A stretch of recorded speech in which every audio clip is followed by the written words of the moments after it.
In his epistles, St. Peter tells us over and over again that we will suffer the distress of many trials while on earth. This is a real mystery for us, these trials. Why must there be trials? St. Peter tells us that it is for the sake of faith, so that we can offer our faith to our Lord as a gift, if you will, more precious than fire-tried gold.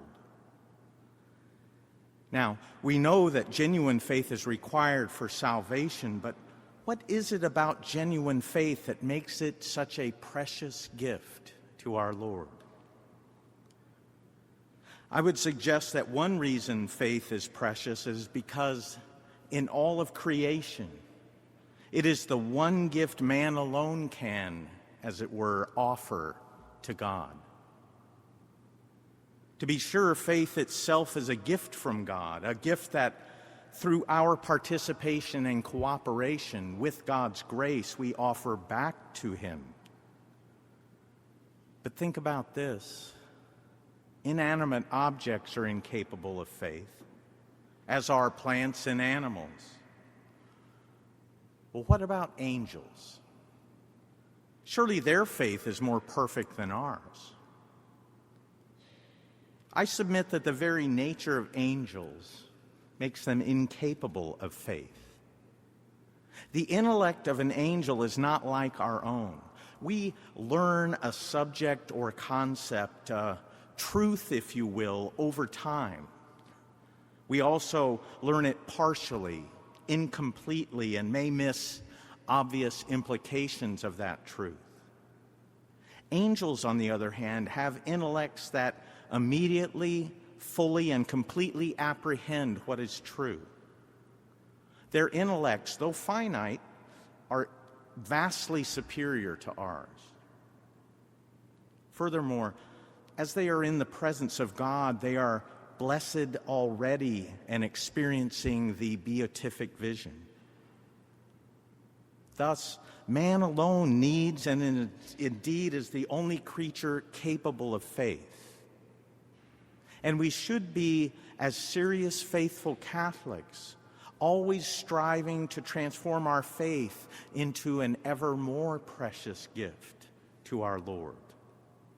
It's often a difficult and long process, but one which we can learn from the saints who preceded us. Do you remember the gospel story of the Canaanite woman whose daughter was possessed by a demon? She said to Jesus, "Have pity on me, Lord, Son of David.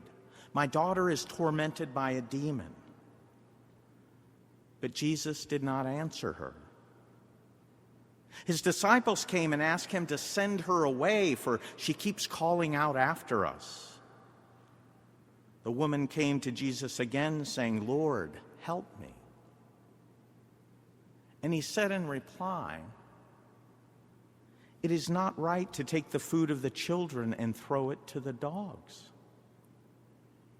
She said, "Please, Lord, even the dogs eat the scraps that fall from the table of their master." And Jesus said in reply, "O woman, great is your faith. Let it be done for you as you wish." And her daughter was healed from that very hour. Let's consider this woman's precious gift of faith, a faith that she received from God and offered back to Him. But before we do, we need to recount a little bit of Old Testament history between Israel and the Canaanites.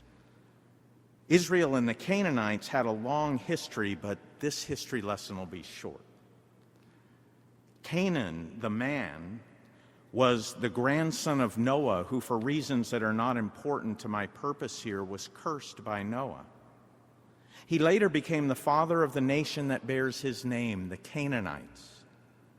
The great Old Testament patriarch Abraham was called by God to dwell in the land of Canaan and was given the land by God as an everlasting inheritance. Later, when Israel was delivered from the slavery of Egypt, they conquered Canaan in fulfillment of God's promise to Abraham. And Israel was supposed to drive the Canaanites from the land, but never did completely. As a result, the Canaanites time and time again drew the Israelites into the worship of their pagan god, Baal, and taught them to practice horrifying pagan rituals such as human sacrifice. And though the Canaanites had given up these practices by Jesus' time, it's now understandable why the Jews did not welcome and in fact despise the Canaanites living among them. So much for history. But now let's consider this unnamed Canaanite woman. What kind of a woman was she?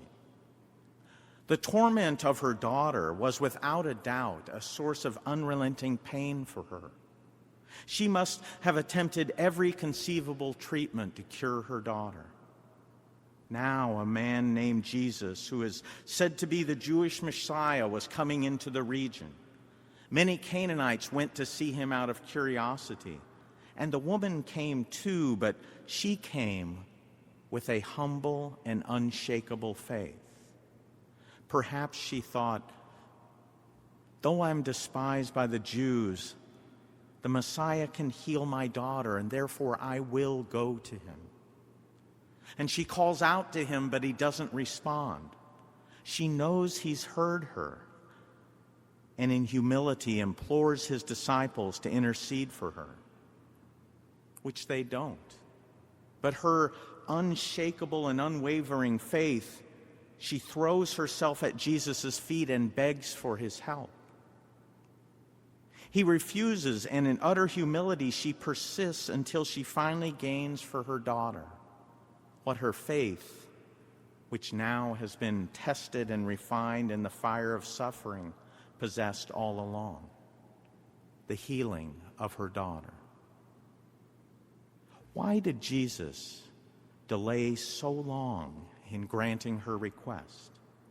If he was going to heal her daughter, why did he make her carry on so? Jesus, the great teacher, used the occasion to teach his disciples and us about faith. The faith God honors is not faith in a thing, but rather faith in him. Many Jews, and especially the Pharisees, were quite proud that they were children of Abraham. The Canaanite woman's ancestry, on the other hand, was of Canaan, a man cursed by Noah. The Pharisees placed their faith in their heritage, a mere thing. The Canaanite woman placed her faith in God. The Pharisees considered themselves holy because they scrupulously observed the law.